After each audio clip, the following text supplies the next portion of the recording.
سجا ہے احد کا میدان۔ صحابہ کرام کافروں کو شکست دیتے ہوئے ان کو پیچھے دھکیل رہے ہیں۔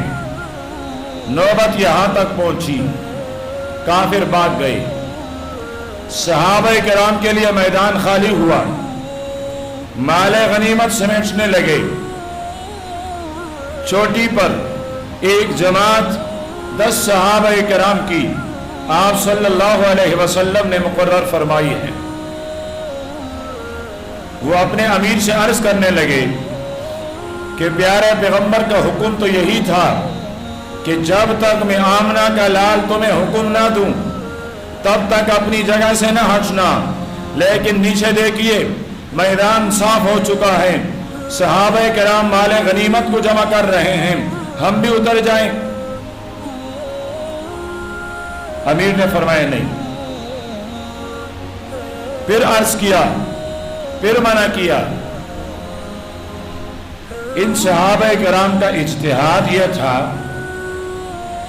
کہ ہمیں جو یہاں بٹھایا گیا ہے اس وقت تک اور اس غرض کے لیے کہ دشمن حملہ نہ کرنے، تو دشمن تو شکست خوردہ ہو کر بھاگ گیا ہے، اب ہمارے یہاں رہنے کا اور بیٹھنے کا کیا فائدہ؟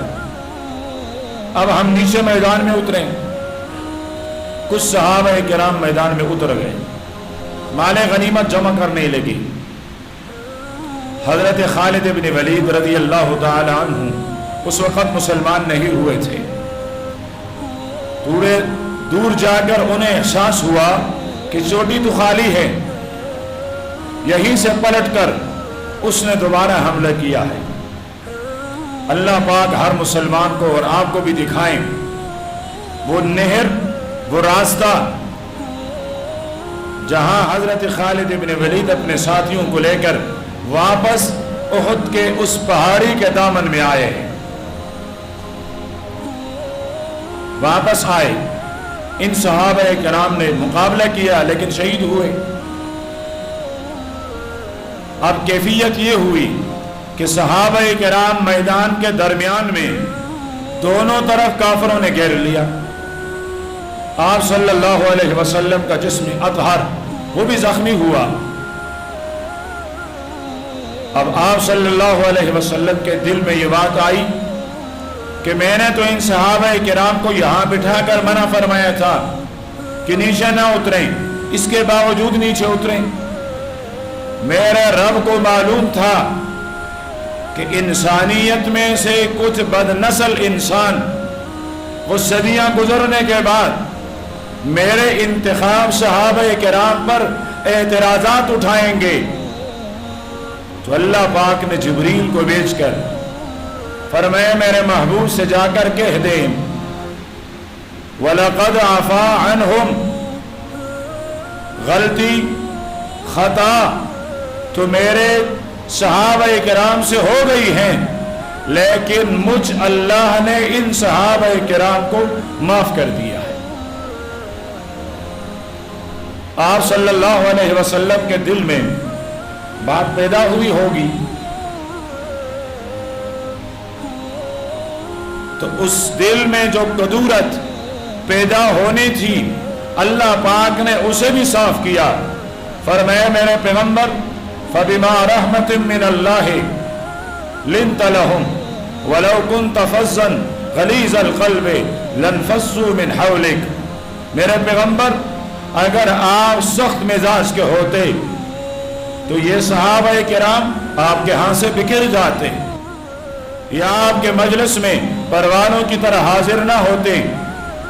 یہ تو آپ کی نرم مزاجی ہیں جو پروانوں کی طرح آپ کی مجلس میں موجود ہیں۔ اب میں اللہ حکم دیتا ہوں فاعف عنہم، جب میں نے بخش دیا ہے، معاف کر دیا ہے، میرے پیغمبر آپ بھی بخش دیے۔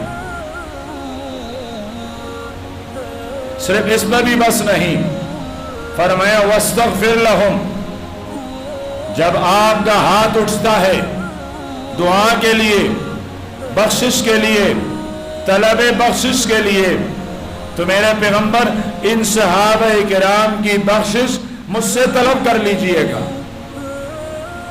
صرف یہ بھی نہیں، فرمایا آج کے بعد وشاورہم فی الامر، جس طرح پہلے آپ ان کو اپنی مجلس میں ایک خاص مقام دیا کرتے تھے، ان سے مشورہ کیا کرتے تھے، ان کی رائے کو ترجیح دی جاتی تھی، فرمایا میرا پیغمبر کہیں ایسا نہ ہو، آج کے بعد آپ ان کی رائے کو نظر انداز فرما دیں، نہ ایسا نہ وشاورہم فی الامر، جس طرح پہلے ان سے مشورہ لیا جاتا رہا، جس طرح ان کو پہلے حیثیت دی جاتی رہی، فرمایا اس خطا اس غلطی کے بعد بھی اسی طرح ان کا مقام وہ پرانا والا ہو جو پہلے تھا۔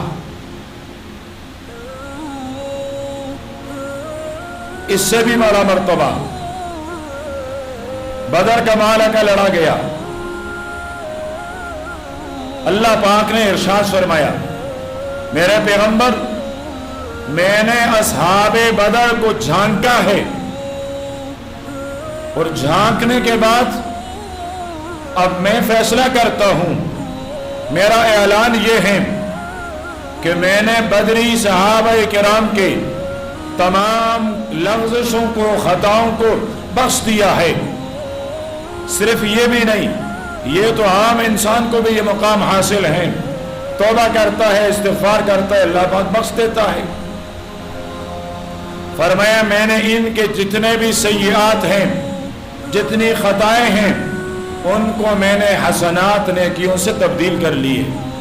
کسی نے عرض کیا ہوگا ربا یہ بھی تو عام قانون ہے، ہر توبہ کرنے والا اس کے گناہ کو بخش دیا جاتا ہے، عمل نامہ نیکیوں سے بھرا جاتا ہے۔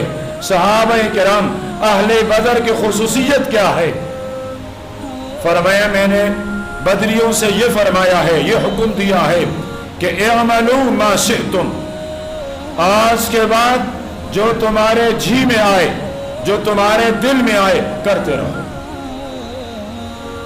آج کے بعد بھی اللہ تمہاری خطا اور گناہوں کو سرے سے لکھوں گا ہی نہیں، میں نے تمہیں ایسے بخش دیا ہے۔ تو صحابہ کرام رضوان اللہ علیہم اجمعین اللہ پاک کے منتخب کردہ ہے، اور اللہ پاک کے انتخاب پر انگلی اٹھانا فسق ہے، نافرمانی ہے، بغاوت ہے۔ ایک انسان عبد ہو کر، انسان ہو کر کہاں اس کی مجال کہ وہ اللہ پاک کے انتخاب پر نکتہ چینی کرے، اللہ پاک کے انتخاب پر انگلی اٹھائے، اللہ پاک کے انتخاب کو برا بلا کہیں۔ اللہ پاک نے دو نعمتیں پیدا کی ہیں، عظیم نعمتیں۔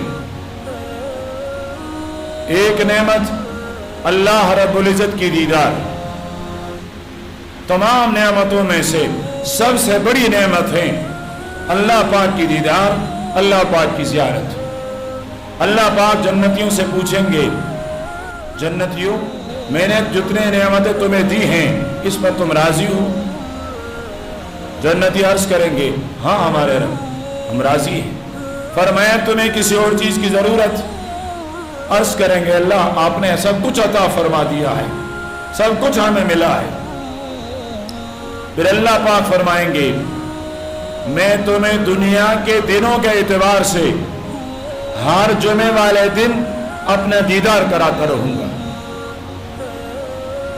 اور پھر اللہ پاک جنتیوں کو اپنا دیدار کرائیں۔ آخرت میں اللہ پاک کی دیدار تمام نعمتوں میں سے سب سے بڑی نعمت ہے۔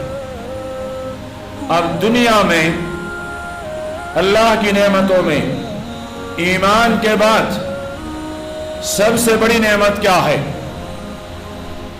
آخرت میں اللہ کا دیدار، اور دنیا میں اللہ کی نعمتوں میں سب سے بڑی نعمت میرے اور آپ کے محبوب پیغمبر محمد الرسول اللہ صلی اللہ علیہ وسلم کے چہرے انور کی دیدار اور زیارت ہے۔ دنیا کے نعمتوں میں سب سے بڑی نعمت میرے پیغمبر کے چہرے انور کا دیدار ہے۔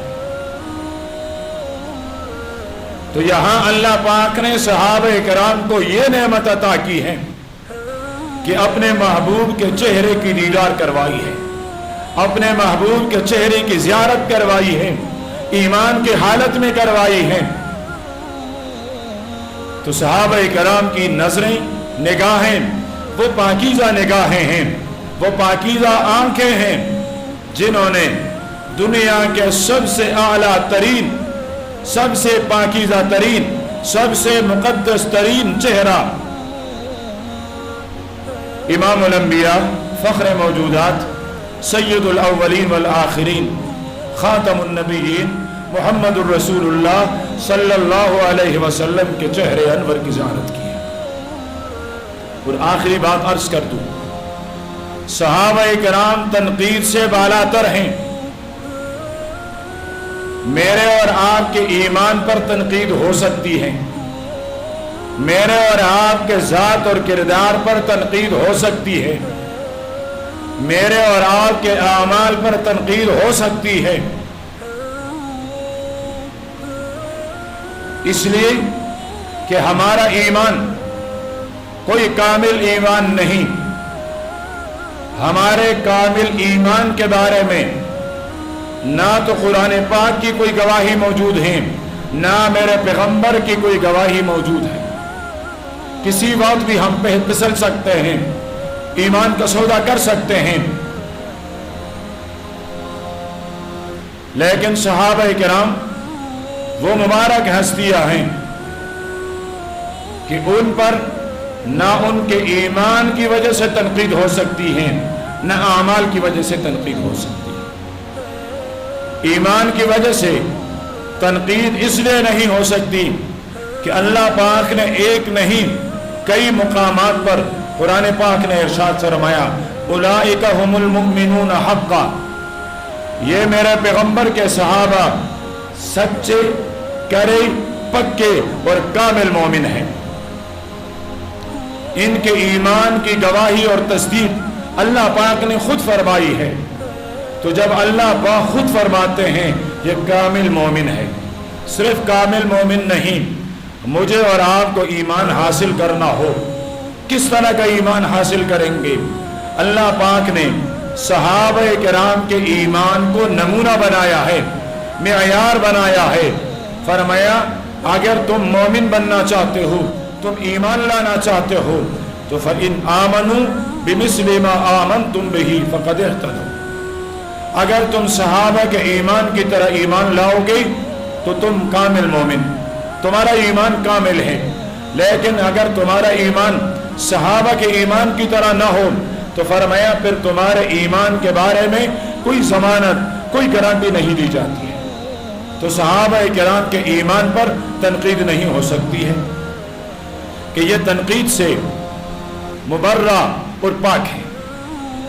صحابہ کرام کے اعمال پر بھی تنقید نہیں ہو سکتی، اس لیے کہ اللہ پاک نے ان کے اعمال کو بھی ہمارے لیے نمونہ بنایا ہے، اور اس کے ساتھ ساتھ اللہ پاک نے ان کی حفاظت فرمائی ہے۔ بار بار اللہ پاک نے فرمایا میں نے بخش دیا ہے، میں نے معاف کر دیے ہیں۔ جب اللہ نے معاف کر لیے ہیں پھر ہم کون ہوتے ہیں تنقید کرنے والے؟ اور اللہ پاک نے بار بار فرمایا رضی اللہ، اللہ ان سے راضی ہو چکا ہے، یہ جیسے بھی ہیں اللہ پاک فرماتے ہیں میں تو ان سے راضی ہوں۔ وَرَضُوا عَنْهُ، یہ اللہ پاک سے راضی ہو چکے ہیں، ان کا معاملہ تو ختم ہو چکا ہے، اللہ ان سے راضی، یہ اللہ سے راضی۔ تو نہ صحابہ کرام کے ایمان پر تنقید ہو سکتی ہے، نہ صحابہ کرام کے اعمال پر تنقید ہو سکتی ہے۔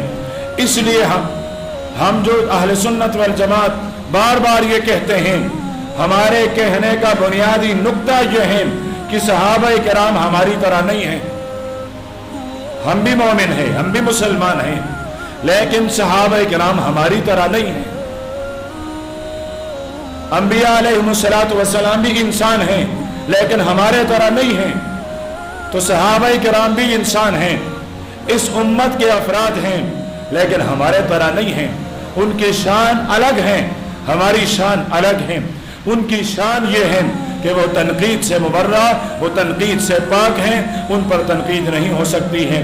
اللہ پاک مجھے اور آپ کو، ہر مسلمان کو صحابہ کرام کی سیرت اور ان کے نقش قدم پر چلنے کی توفیق عطا فرمائیں۔ وآخر دعوانا الحمدللہ رب العالمین۔